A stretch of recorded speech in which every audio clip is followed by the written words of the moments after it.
Thank you so much for joining us on Straight Outta Savannah. I am super excited to be interviewing my guest, Regina Robinson. She is going to share a little bit about who she is and what it is that she does and how she can help you. So Regina, take it away.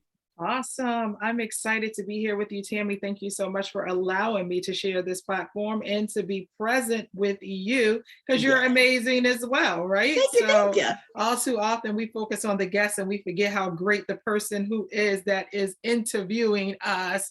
And so again, as she said, I am Regina Robinson. I am a midwife for Christian authors, and I show them how to reshape their story into a message that becomes their movement that is aligned to their mission, so they can unapologetically write a book, show up on stages, and wow the world with their story. So listen, if you're listening to this and you're a woman who is ready to go from stagnant to unstoppable and writing your book, let's connect. I have been doing this for the last 7 years. I am also a multi-award-winning publisher and author. I am an international speaker, and I am the inner confidence curator. And so I am excited to be here. I champion for women and young girls and helping you become the unstoppable woman God has purpose for you to be from the inside out.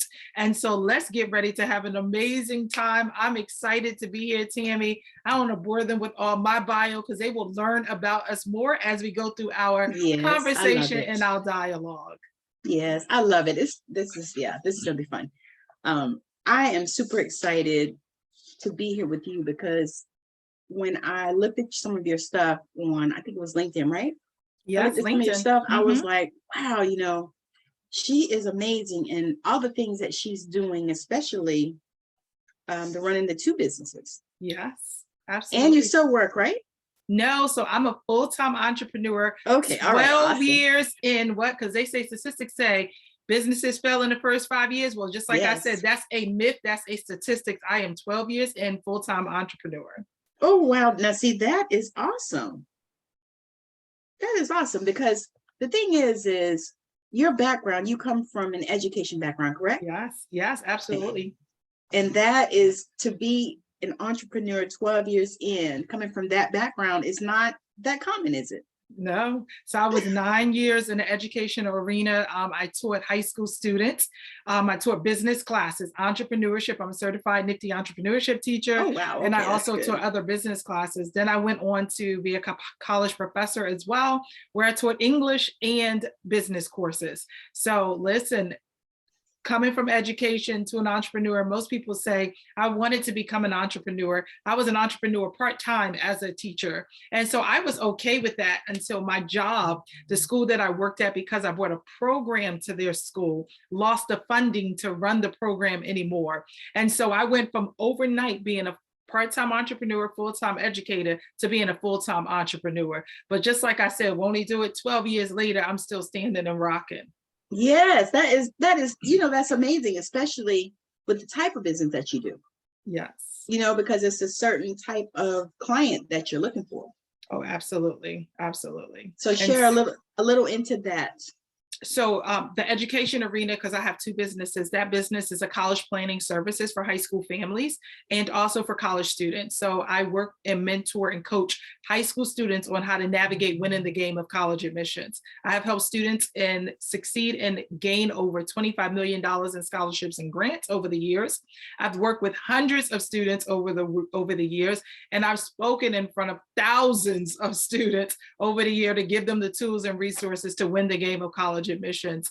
I also coach college students as well, because college is a transition. Students aren't always prepared, and they need someone to mentor and have their hand in this. And so helping students to understand as college students that you don't go to college just to survive. You're there to thrive. You're there to prepare for what you plan to do 4 years from now. Not 4 years from now get started, but start as a freshman already creating your plan, creating your network, right? And getting among the people who are going to help you catapult into your next level when those 4 years is over, right? It's not about looking for a job in 4 years. It's about already having a job secured in those 4 years when you walk out of your college or university. That's powerful, because so many people go to college and they're just not, especially young kids, once you get older and you decide to go back to school, that's a whole different thing. But the young kids, when they start to go, it's like, they think they're going to party, Yeah.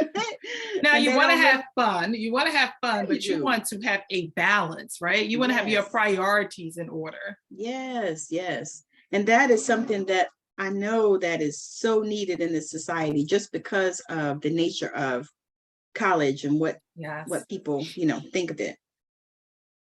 Yeah, that's amazing. So when you, I was giggling because I thought about that guy that did the college thing, the scandal thing. Oh, yes. When you were talking about what you did, I was like, but you didn't do that. Yes, no. So, that was a huge thing about, I think it was maybe 2 or 3 years ago, kind of like right before COVID hit, it happened, right? And so you have to be willing to, college is a place where you earn your spot. You don't create, you don't buy your spot. You have to be willing to do the work. You have to be academically inclined 9th through 12th grade. You have to make sure you're preparing, taking the right courses, getting the test prep, taking the SAT and ACT, visiting colleges. Those things are key. Don't buy your way into college because you see what can happen. Take time, prepare, help your children set up for earning their way into college. All of my students earn their way into their schools. They earn their way into getting their scholarships and grants, and they earn their spot to be able to go on to those schools, be successful, and graduate. So you work with two sets of people, basically. You work with the children and the parents. Yes. So, well, the parents more so is just helping them to understand what they need to do to support their children.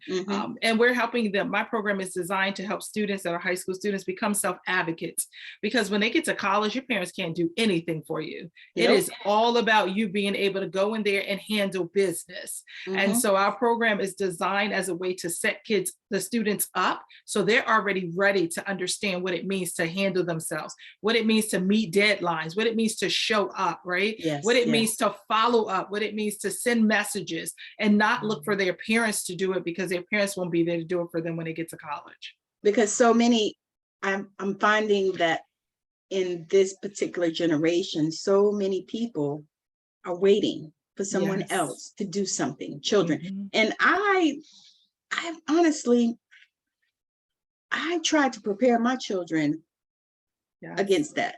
I raised them to be independent and to, even as they were like in high school and stuff, I would tell them, bring me stuff that you can't deal with. But if it's something that you can handle, you handle it. Yeah. And that's I'm not gonna always be there.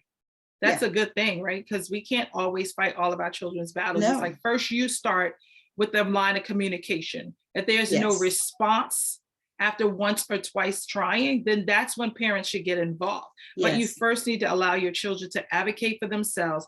And then if they're being ignored, then we are the only ones who's going to stand up for them, right? So we have to stand in the gap. That's when you stand in the gap for your children and you come forth and you be of support, you help. Yes, yes. And that, I think that's like a powerful thing, because I'm noticing that a lot of times people don't empower their children to stand up and do those things. And so when they get to college, they're just lost. Yeah, absolutely. And they still be expecting their parents to do stuff for them. And to me, that's doing your kids a disservice. Absolutely. It's like, why did you not prepare them? I mean, I think about that. My children live in Texas and I live in Washington State.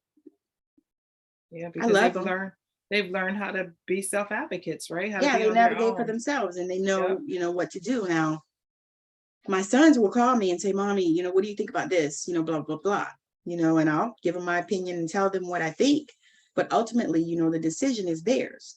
They're not calling me for the decision. They're calling me for my opinion on what I think they should do.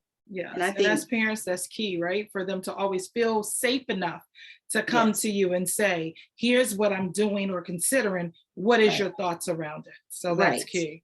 Exactly. And I think that is so amazing what you're doing for the children, because, years ago, people probably really did put this into their kids to, to be independent and all this stuff. But for some reason now it's like, I talk to so many people, their kids are like in their 30s and 40s and they're still living with them and they're still supporting them. And I'm like, that cannot be right. There's something wrong with that. But that goes a little bit back to the lack thereof in the beginning, right? Of creating that independency, allowing them to see how you need to progress and grow. So that's key. That's huge in that. Yes, it is. Yes, it is. So where do you see yourself going in the future? Wow. So with that platform, speaking at colleges more, speaking more still at schools. So I speak for schools, organizations, fraternities, sororities, and continuously helping students to understand what is next and what's available, right? I think that students are waiting for opportunities to be handed to them. And I'm a strong advocate in coaching my students to understand that opportunities are not given, you create them. It's not about, because you can know someone that's going to get you in the door, but once you get in the door, can you remain? Can you gain footing? And so it's important that they understand service. It's important that they understand building relationships and not always asking for a handout, but most importantly saying, how can I serve you? And when you serve, then someone will give you what you need and you never even had to really ask for it. So really understanding that this cycle where we now have given this whole society where younger people, where everything is just handed to you, everything is a microwave society. Everyone is saying you could be successful overnight. That's not true. That's for some people. You can't be successful in 10 minutes? No. And so, and not be longevity. No. Right. And so, teaching the youth that, listen, you have to build, there's a preparation season. What are you doing in your preparation season? So college is that preparation season for what it is you plan to do when you get out of college. Yes. And it's what you do then that will affect how it happens when you leave your college or campus. And so if you're building relationships, asking your professors if you can attend conferences with them, right? Seeing if they would be willing to mentor you, because after all, they are an expert in what it is that you now want to pursue. Why wouldn't you want them to be your mentor?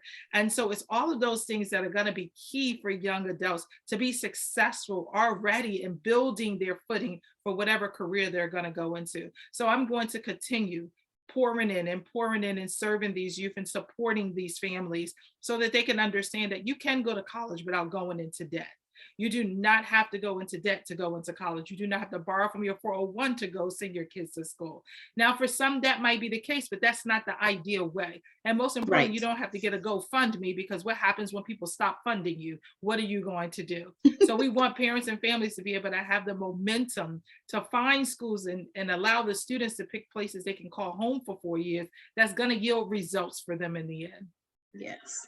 And that is, to me, that is almost priceless. Yes. Just because there are so many schools to go to now and so many out there just taking these kids' money and these student loans are killing people.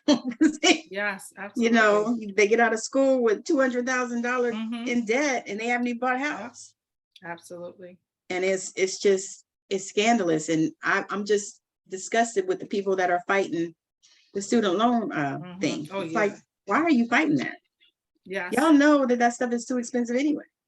It's it's just ridiculous. Student loan debt is the largest debt in the world. So why would you have a problem with them now trying to curb that and help people? Yeah, because it is a lifetime debt for many people. Oh, absolutely. For many people, I mean, I've talked to older people. They're like, I'm gonna die with this debt. Because they went to higher education and, everything was ridiculously expensive. And then they got out and they had to live, and many times. Depending on where they live, it's even more expensive for. I was going to say not only that, you got to think about the fact that what are they going to get paid when they get out, depending on what they, study. And can their pay offset their payments? Right. Because you think about it, somebody told me that they were paying $500 a month for their student loan. I said, most Americans, there's a car note. No, most Americans on average are paying anywhere from $250 to $750 a month for student Yeah, loans. I have heard that. And And that's that's in lieu of their other bills. How do you, how do you pay for a car note? How do you pay for an apartment or a house?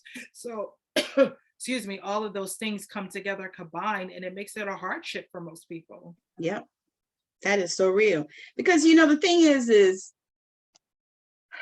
I just don't understand, why do they want to rape the kids before they even can have life? So they start kids off with debt before they even get started with life. Right. And then they're Life as an wonder why adult. they're in despair. Why these kids are killing themselves and stuff like that because they can't pay student loans. I'm like, that is crazy. Yeah, but that's also too a factor of finding a school where you actually qualify for, so you can get money, so you don't have to borrow debt. This is true. There's factors that lead to decreasing the debt. And then there's also factors that when you're a parent, if you're watching this and you have younger children, if it's possible to start putting $100 to $200 away every month. Those are things that could allow you to build up some cushion so that you can then have some savings, so that you could say each year you have a little bit to put to whatever that particular bill is per year, which then decreases the amount they would have to borrow if they need to borrow. And then students applying to as many scholarships as possible. So they're not borrowing money, they're getting free money because they took the time to actually do scholarships. Yep. So do you work so what is the ideal age that you like to start working with the children? So we start with students mostly in 10th grade. Okay. 9th grade if they're very mature, but we start in the 10th grade. Okay. That was my question, because I was thinking about that. I was like, what is the best age, because. So, I mean, when kids leave middle school into high school. So one thing most middle schools don't talk about or make important is GPA. But when they get to high school in 9th grade, GPA counts, right? But all along before, they didn't even know what GPA acronym meant. Right. So here you are stepping them into the next year. That is all about those transition levels. Here you are transitioning them from 8th to 9th grade, and they have no idea that their GPA now matters. They didn't even know what GPA meant. So then they come to 9th grade with the same habits they had in the 8th grade, for some, which is not really doing well, and for others doing amazing, and they continue to do great. Right. But if you already set the stage for those coming out who don't know and may not be doing all that well, now they can shift gears and change and maybe make a different avenue for themselves in high school so that they can be pushing towards academic success. So do you find that what's the question?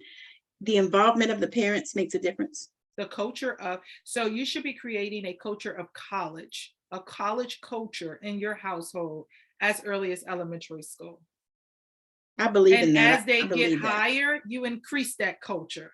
And higher, they increase that culture, especially if you're a parent who's been to college. Why not take your kids to your homecoming or another college campus or to visit someone? So you got to start creating that college culture. You got to talk about how your experience was in college, how things were for you. And so for me, I'm very transparent with my daughter about my experience in college, because I want her to understand, I don't want you to take that same trajectory, right? I need you to make this different than the way I did. And I'm even transparent with students when I share, like, here's my college experience. I don't want yours to be the same, but I learned lessons from mine. And so whatever your experience is going to be, you're going to learn lessons from as well. You just have to create your journey. And then make sure you take every step in your journey and be proud of yourselves. A lot of times kids get overwhelmed, they're away from home for the first time, they're shell-shocked, right? And so also giving them that experience of being away from home sometime, because when they get to college, if they've been sheltered around you the entire time of their life and they've never been away from home, when they do, it's a lot. So we do college tours for students, and we take them away overnight, 4 days, right? They're gone 4 days, 3 nights. And so they're in roommates, like they're rooming together, but we're in a hotel. They're rooming together the whole night. They got to get to know new people. That's that first sign of exposure. And the reason why I do that is because that was my first glimmer of hope when I got ready to go to college. My girlfriend came to school with a college tour flyer, and she said we should all go. And I was like, oh yeah, I'm going. Now I didn't know how my mother was going to pay for that. Okay. But I knew I was going on that tour. My mother made it happen. I went on that tour. We had to be roommates with people. We got up, we had to be thin for ourselves. We had to get dressed. We had to get on that bus on time. We had to make sure we were professional when we were on those college campuses. But when I got back, I said, you know what? I know for sure I'm going to college now. And I did whatever it took for me to get to college, because it wasn't easy, because I was a first generation college student. So my parents couldn't help me. I know how to fill out the applications, really. I was winging it. I was figuring it out as I went, because I didn't really have the support of my counselors. Why? It was a lot of students to every counsel, which now is triple of that to every counsel. So they can't even do nothing. You have on average 400 kids to every one guidance counselor. And so that's where I decided, when I started teaching, I realized there were so many other young kids who were me. And I didn't want them to feel like I felt. And that's why I say all the time, Suited for Success, which is my business name, is not a business name or a cliche. It's my testimony. I'm suited. I had to become suited for success. Yes, and I had to do it on my own. And I don't want other students to have to do it on their own. So we equipped them with the tools, the resources, the knowledge, the skills, the know-how to be suited for success, not just through high school, but when you go to college, not just in college, but when you come out of college. Are you ready and are you suited for success? Oh, that's awesome. So you prepare them for life, basically. Yes. Even though we are preparing them for life. That's what I was going to say. Even though it's a college, it sounds more like a college prep program. Yes, so it is. But it will suit them for success. It'll help them in their life, which is huge. Yes. I think, to me, it feels like to me that it's going to move the needle in the society and help these kids, to also do that for their kids. You know what I mean? Yeah. So like, it's gonna, they're gonna know that this is a program that their kids need. Mm-hmm. You know what I mean? So it feels like this program will more than likely outlive you. Yes. So that's my goal. I always tell my daughter, you can carry this on when I'm gone. There are other kids who are going to be just like you, who don't have me as a mother, right? But would need you as a mentor in the future. And so she's actually majoring in education as well. Oh, that is so awesome. Yes. Thank God you had a child that listened. That's right. And I didn't even tell her, I wanted to kind of stand back, because I didn't want her to feel like I was just pushing her into education, because I was in education. And so I wanted her to kind of discover it on her own. And she's so great with kids. She's always been great with kids. So she discovered that was her niche. That's where she should be. That's where she would thrive, right? It's about allowing our kids and us nurturing our kids to put them in position to nurture the things that they love, the things that they enjoy, the things that they're passionate about, because that's where they'll discover what they want to journey forward in. And so we have to be willing as parents to support that. We have to be willing as parents to stand in the gap for that, right? And is it going to cost us money sometimes? Yes, but our children should be worth the investment. I agree with that. My son actually got into acting when he was in, I think, 5th grade. He started, because I encourage my kids to do activities. Yes. And he did sports, soccer for 7 or 8 years, and basketball, I think, a few years, and baseball 1 year. He didn't really like that, but he wanted to get into acting. And so I did what I did, everything they wanted to do, I encouraged them to do. And I made a way, made sure they were able to do it, and, drop off, pick up, all that other stuff. But that was what he did. And so throughout all these years, he did really good. And he actually was able to be in this play where he was on a billboard in the town. That was amazing. But I loved just being able to, to help him in that way. And now he's not acting, but he could. Mm-hmm. You know what I mean? Yeah. He has the gift. And it's something that doesn't mean he's not doing it. He may not be doing it now. Doesn't mean he won't pick it up one day. Right. And so it's a skill that he has that'll last him a lifetime. Yeah. And it taught him so many things in that, because he can, And it was amazing because I had a friend that called me the other day. She goes, well, what's Dylan doing? I was like, well, he's actually finishing up his degree in cybersecurity or something now. And she was like, oh, she was like, because he need to be acting because he's so good and this and this and that. I said, honey, he has to find that. Yes. I said, if he finds it, great. Maybe this is, you know what I mean? But I believe that those things helped him to be who he is now in life as a 31-year-old man. Absolutely. And so that lights me up when I think about it. So when you think about some of the accomplishments of some of the kids that you work with, what are the ones that you are most proud of? And you don't have to give names, just So I have one young lady in particular, well, two, but one young lady, well, maybe three, because I have a young man too. So one young lady in particular, they're all grown now. She's out, she's grown now. When I first helped, because I was very involved in her process. And so when I first took her to orientation, because her mom had to work and I took her to orientation.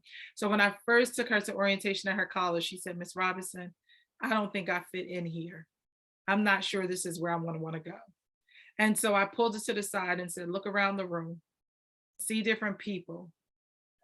They have nothing to do with who you are and who you will become. You belong in this room just as much as each and every one of them sitting in this room. Wow. You decide what seat you desire to take at whatever table in this room you desire to sit at.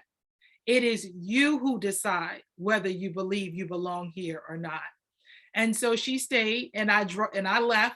I said, now I'm going to leave you here. And by the end of the weekend, I expect you to have a different response. Now, I don't know if it's going to be almost the same or if it's going to be totally different, but It's a response that's warranted for me to hear. And when I picked her back up from orientation that weekend and we got ready to travel back home, she said, Miss Robinson, you could have let me say that I didn't belong here and that we should just go ahead and go back home. And you could have left with me. She said, but I thank you for pushing me to be who I am and for allowing me to discover who I can become. That's so awesome. So on that day, just for that weekend, she discovered a little bit about herself. And then to see her 4 years after she graduated, keeping in contact with her throughout, she was I told her, you're a woman now. I said, you found yourself on that college campus. You found something greater than you thought you were going to find the day I dropped you off at orientation. She traveled to Africa. She's now living. I recently talked to her about a week ago and she goes, Ms. Robinson, you're not going to believe it. I just upped and moved. I forgot what state she said she lived in, but the state she said, I was shocked. And I'm like, well, what are you doing there? And then she's explaining. And I said, you know what? Girl, you taking risks. Don't ever be afraid to bet on you. And so she's betting on her. She's experiencing life on her terms without boundaries. When I said, girl, keep being a disruptor is what I told her. I said, don't ever allow anyone to put you in a box. You're bigger than a box. There is no box that can fit you. So keep dreaming. And I promise you, God will dream bigger for you. And so she's doing amazing. Another young man who I had who went to Howard, that young lady went to Iona College in New York. The other young man went to Howard to study theater. I remember when we were doing his applications, he said, now Howard was his number one choice and they call it HU. So that was his number one choice. That's all he wanted to really go to. And I remember him saying, Miss Robinson, I didn't get in. And I said, no, that's impossible. Let me make a few phone calls. Something went wrong. So we make the phone calls. We find out that they didn't have his correct test scores that they evaluated him on. And so colleges are fair. They make a mistake, they will do things right. And so they reevaluated his application. He got in, went to Howard, did amazing for 4 years. His acting was his major. He was in productions and plays and in New York and all of that. Went on to get his master's and now living in New York, doing stuff just truly blossoming to becoming the man that he desires to be. And again, on his own terms.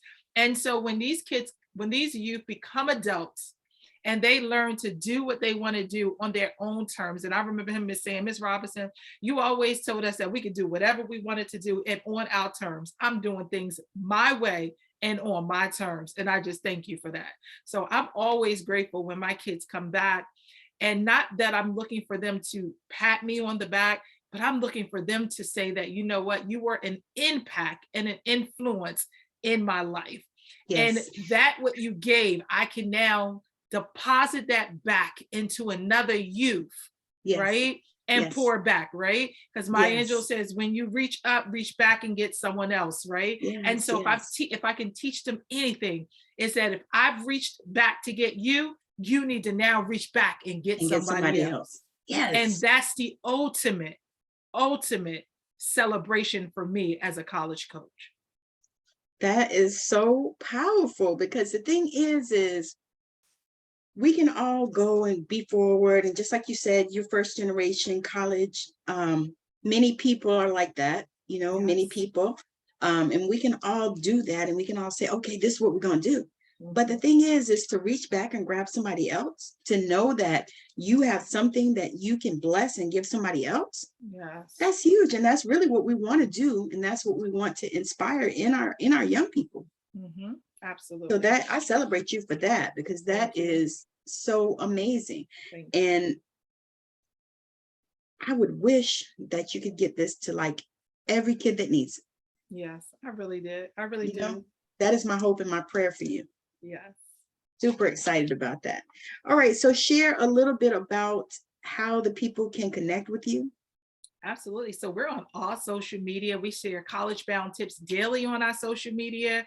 And so if you want to learn more about the college admissions process, follow us at S College Bound. And again, that's S for S College Bound. And we're on Facebook, Instagram, and you can follow us there. And then our website is suited4success.org. And that's just like a business suit with the ED on it, the number numeric 4, success.org.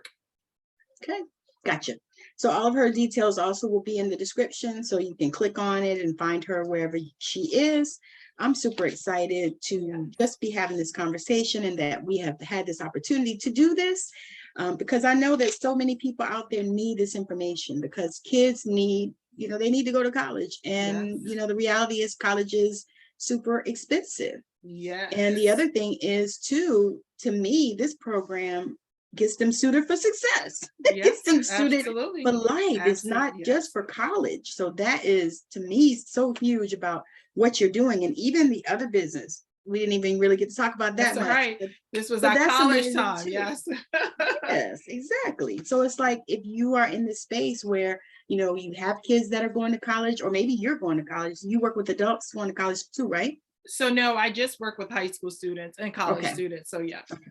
So if you have a college or a high school student that needs this help, make sure that you reach out to Miss Regina, because she is amazing. I can tell just by the conversation and even the things that she has shared about the people that she has helped. That is like huge. I mean, you can't even put a price on that, I don't think. No, you can't. You know, because it's priceless. Because if we had, I think about even myself, if I had somebody like Miss Regina at that time when I was looking at schools and stuff like that, I might be in a different spot, you know, because I did my fair share partying. Yes, me too. You know, that's what you do when you get away from home. Yes, absolutely. So yeah, so anyway, thank you so much for hanging out with us. And this has been so good. Regina, I appreciate you, and I cannot wait to see what is next on the horizon for you. And also, like I said, I would love to collaborate with you and see how we can also work together as well. Absolutely. But this has been great. So if you are watching on any of the platforms where you can watch on YouTube on Move Entertainment, thank you, thank you, thank you. If you are listening on Apple, Spotify, Google, Anchor, any of those platforms, iHeartRadio, Amazon Music, I think it's Listen Now, Radio Breaker, a whole bunch of places where it is. So wherever you listen to your podcast, you can find this one. So we appreciate your time, and thank you for even listening and watching. And wherever you are, please subscribe to the channel. So again, thank you for coming. Thank you for joining me, you. Regina. Thank you for joining us. Thank you. It's been amazing. I absolutely love this time. So again, thank you. And as you go, if you are listening and you decide that you hear something that you really want to reach out to Miss Regina, please do. Reach out to her on any of the sites that she is on. She's amazingly responsive because I reached out to her, I think, on LinkedIn. Yeah. And here we are. So again, thank you for joining us. It's been a blast. Thank you. Bye now. Bye-bye.